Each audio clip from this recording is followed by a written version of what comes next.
Polavaram project ఏమో ముగింపు లేని కథ అవుతా ఉంది. ఈ రెండిటికి ప్రధానమైన కారణం నారా చంద్రబాబు నాయుడు గారి యొక్క అసమర్థత, అనాలోచిత చర్య. కేవలం డబ్బు సంపాదించుకోవటమే ప్రధాన ధ్యేయంగా పెట్టుకొని పోలవరం ప్రాజెక్టును కూడా సర్వనాశనం చేసే కార్యక్రమాలు చేశారు. సరే, 2004 పూర్వం చేసినటువంటి అవినీతులు, అక్రమాలు అవి పక్కన పెడితే 2014-19లో అధికారంలోకి వచ్చిన తర్వాత చంద్రబాబు నాయుడు గారు ఈ ప్రాజెక్టుని ఒక ఏటీఎం లాగా వాడుకున్నారు. డబ్బులు సంపాదించడానికి ఉపయోగపడేటటువంటి ప్రాజెక్టు, తెలుగుదేశానికి ఉపయోగపడేటటువంటి ప్రాజెక్టుగానే పెట్టారు తప్ప తెలుగు ప్రజలకు జీవనాడిగా ఉండేటటువంటి ప్రాజెక్టుగా దీన్ని తీర్చిదిద్దటంలో ఉద్దేశపూర్వకంగా విఫలమయ్యారు. ఎందుకు ఉద్దేశపూర్వకంగా విఫలమయ్యారని చెబుతున్నానంటే, సరే, రాజశేఖర రెడ్డి గారు దీన్ని రాష్ట్రం యొక్క నిధులతోనే పూర్తి చేయాలని భావించిన తరువాత రాష్ట్రం విడిపోవలసిన అనివార్యమైన పరిస్థితి వచ్చినప్పుడు కేంద్ర ప్రభుత్వం ఈ ప్రాజెక్టుని మేమే కడతాం, ప్రతి పైసా కూడా మాదే, మేము పూర్తి చేసి రాష్ట్రానికి ఇస్తాం, ఎందుకంటే హైదరాబాద్ లాంటి ఒక మహాపట్టణాన్ని మీరు కోల్పోతున్నారు కాబట్టి, ఆదాయం తగ్గుతుంది కాబట్టి, మీకు నష్టం జరుగుతుంది కాబట్టి అని భావించి మొత్తాన్ని మేమే కడతామన్నారు. అన్నీ టోటల్గా కడతామని చెప్పి విభజన చట్టంలో పెట్టారు. దురదృష్టవశాత్తు నారా చంద్రబాబు నాయుడు గారు ముఖ్యమంత్రి అయ్యారు. విభజన తర్వాత ఆంధ్రప్రదేశ్కి కేంద్ర ప్రభుత్వం కట్టవలసినటువంటి ప్రాజెక్టుని నేనే కడతానన్నాడు. ఒప్పించాడు, వారిని బతిమలాడాడు, బామాలాడు. ఎందుకు కట్టవలసి వచ్చింది? కేంద్ర ప్రభుత్వం కట్టవలసినటువంటి ప్రాజెక్టును రాష్ట్ర ప్రభుత్వంతోనే వారు నిధులు ఇస్తారు, ఈయన కడతాడు. వాళ్ళు నిధులు ఇస్తారు, ఈయన బిల్లులు చేసుకుంటాడు. ఆయన నిధులు ఇస్తాడు, ఈయన కాంట్రాక్టులు పెట్టుకుంటాడు. కేవలం డబ్బులు సంపాదించాలి అనేటువంటి ఉద్దేశంతో, ఏటీఎంగా పోలవరం ప్రాజెక్టును ఉపయోగించుకోవాలనే ఉద్దేశంతో మాత్రమే నారా చంద్రబాబు నాయుడు గారు కేంద్ర ప్రభుత్వం కట్టవలసినటువంటి ప్రాజెక్టును రాష్ట్ర ప్రభుత్వానికి బదలాయించుకున్నాడు. అక్కడి నుంచి ఎన్ని ఘోరమైన తప్పిదాలు చేశాడో నేను మీకు ప్రత్యేకంగా చెప్పవలసిన అవసరం లేదు. నిర్మాణం చేసేటప్పుడు క్రమాన్ని ప్రకారం, ప్రోటోకాల్ ప్రకారం నిర్మాణం చేయలేదు. అనేక సందర్భాల్లో చెప్పాం, ఇవాళ కూడా చెప్తున్నాను. ఇవాళ ఎందుకు చెప్తున్నా అంటే, పార్లమెంట్లో ఒక ప్రశ్నకు సమాధానంగా మరి కేంద్ర జలశక్తి శాఖ మంత్రి గారు కొన్ని వివరణ ఇచ్చాడు. దాన్ని ప్రస్తావన చేయటం కోసమే నేను ప్రధానంగా ముందు కొంత ఉపోద్ఘాతాన్ని చెప్తున్నాను. చంద్రబాబు నాయుడు గారు ఏది సక్రమంగా చేయలే. కాఫర్ డ్యాము నిర్మాణం చేయవలసింది, కాఫర్ డ్యాములు రెండూ నిర్మాణం చేసి డయాఫ్రమ్ వాల్ కట్టవలసినటువంటి ప్రోటోకాల్ ఉంటే డయాఫ్రమ్ వాల్ కట్టేశాడు. స్పిల్వే కట్టలేదు, స్పిల్ ఛానల్ పూర్తి చేయలేదు, అప్రోచ్ ఛానల్ పూర్తి చేయలేదు, నది డైవర్షన్ పూర్తి చేయలేదు. చివరికి 1000 కోట్లతో, సుమారుగా 1000 కోట్లతో నిర్మించినటువంటి డయాఫ్రమ్ వాల్ కొట్టుకుపోయింది. ఎక్కడ జరగదు ప్రపంచంలో. ఇది మన పోలవరంలో జరిగింది, మన చంద్రబాబు నాయుడు గారి వల్లే జరిగింది.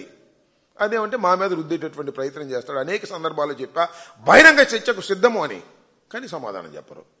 బుకాయించే కార్యక్రమం, ఎల్లో మీడియా ఉంది కదా అని పుంఖాలుగా బుకాయించే కార్యక్రమాలు మా మీద, నా మీద, జగన్మోహన్ రెడ్డి గారి మీద విచ్చలవిడిగా తప్పుడు ప్రచారం చేసేటటువంటి కార్యక్రమాలు చేస్తారు. కేవలం డయాఫ్రమ్ వాల్ కొట్టుకుపోవడానికి కారణం నారా చంద్రబాబు నాయుడు గారు చేశాడు పనులు. కమిషన్లు దేనిలో బాగా వస్తాయో దానిలో చేశాడు, ఏది తొందరగా అయిపోతుందో అది చేశాడు, స్పిల్వే పూర్తి చేయలేదు. ఈ విధంగా చేసుకుంటూ పోతే చివరికి అనుకున్న సమయానికి అది పూర్తి కాలేదు. తర్వాత వైఎస్ఆర్ కాంగ్రెస్ పార్టీ వచ్చింది. చాలా కీలకమైన పనులు, వారు వదిలేసినటువంటి పనులు, 2 కాఫర్ డ్యాములు పూర్తి చేశాం మేము, స్పిల్వే పూర్తి చేశాం, డైవర్షన్, నది డైవర్షన్ పూర్తి చేశాం. డయాఫ్రమ్ వాల్ దగ్గరికి వచ్చేటప్పటికి ఆగిపోయింది. అసలు ఇంకొక విషయాన్ని కూడా ఇక్కడ మీకు ప్రత్యేకంగా చెప్పాలి. చంద్రబాబు నాయుడు గారు దీన్ని ఏ విధంగా తీసుకున్నాడంటే, 2013-14 రేట్లతో ప్రాజెక్ట్ నిర్మాణం 2013-14 రేట్ల ప్రకారం 20,396 కోట్ల రూపాయలు. ఆ ఎస్టిమేషన్తో నేను పూర్తి చేస్తానని చంద్రబాబు నాయుడు గారు అంగీకరించి వచ్చాడు కేంద్ర ప్రభుత్వం దగ్గర. ఇప్పుడు ఇది 15-16 సంవత్సరంలో 13-14 రేట్లకే మేము దీన్ని పూర్తి చేస్తాము అని చెప్పి ఒప్పుకొని ప్రాజెక్టు పనులు ప్రారంభించారు. చివరికి అది పూర్తి కానటువంటి పరిస్థితి, ధరలు పెరిగిపోయాయి. నేను మనవి చేస్తున్నా, సూటిగా చెప్తున్నా, నేను జగన్మోహన్ రెడ్డి గారు అధికారంలోకి వచ్చిన తర్వాత ఈ 13-14 రేట్లతో ఇది పూర్తి కాదు, భారం అవుతుంది, పూర్తి చేయలేము అని చెప్పి ప్రధానమంత్రి గారిని పలుమార్లు కలవడం జరిగింది. 1, 2 సార్లు, 3 సార్లు పదుల సంఖ్యలో జగన్మోహన్ రెడ్డి గారు వెళ్ళి కలిశారు. ప్రధానమంత్రి గారిని అంగీకరింపచేశారు. అంగీకరింపచేసి దాన్ని 13-14 రేట్లు కాకోకుండా 17-18 ధరల ప్రకారం మీరు దీన్ని రేట్లు పెంచి మళ్ళీ ఎస్టిమేట్ చేసి ఇవ్వాలని వారిని రిక్వెస్ట్ చేసి ఒత్తిడి చేస్తే ప్రధానమంత్రి గారు కేంద్ర ప్రభుత్వం అంగీకరించి మళ్ళీ మొత్తం రివైజ్ చేశారు. రివైజ్ చేస్తే 55,656 కోట్లుకి అంగీకారం తెలిపారు. ఇదంతా కూడా జగన్మోహన్ రెడ్డి గారి టైంలో 5 సంవత్సరాల పాటు మేము ఈ పక్కన ప్రాజెక్టు నిర్మాణాన్ని వేగవంతంగా పూర్తి చేస్తూ, ఒకవైపున కరోనా ఉన్నప్పటికీ కూడా వేగవంతంగా పూర్తి చేస్తూ ప్రధానమంత్రి గారిని కలుసుకొని ఒత్తిడి చేసి రిక్వెస్ట్ చేసి ఆ ధరలని 17-18 ప్రకారం పెంచడం జరిగింది. తొలి దశ అంటే 41.15కి తొలి దశకి 12,157 కోట్ల రూపాయలు విడుదల చేయడానికి ఆల్మోస్ట్ ఆల్ అంగీకారం వచ్చారు.